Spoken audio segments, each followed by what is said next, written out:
account from the greatest war mankind's ever seen, and I could hear it right from the source, right from the battlefield. So I asked a lot of questions. He told me all of his stories from World War II, and there was one that stood out to me more than anything. We were sitting right there at that table, drinking a couple Budweisers, and I asked him, I said, Grandpa, you gotta tell me what it was like to have your ship struck by a kamikaze. And because I'm thinking, the Douglas H. Fox, it's a destroyer, it's a relatively smaller ship than the rest of the fleet, and I'm thinking everybody on board, all the crew, they've got to feel that explosion, that concussion.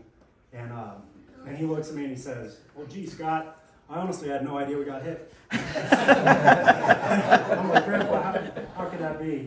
And he told me, he elaborated, he said, I couldn't tell if we were getting struck or if it was our 7-inch guns going off, hitting Japanese targets in Okinawa. And so he kept working the radar and kept finding the targets to strike. And that said two things to me. The first thing being, Navy's got some big ass guns. Don't mess with the Navy.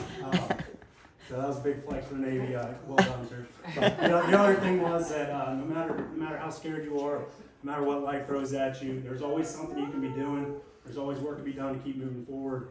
And what you demonstrated that day was the true definition of courage. And I keep that with me every day. Anytime I get scared, anytime life throws me a haymaker, I just think of my grandpa off the coast of Okinawa in 1945. And I remember that's a DNA that runs in all of our blood. And we can get through anything, we can find the courage. So thank you for teaching me what true courage means, Grandpa, and cheers to you. Cheers. Cheers.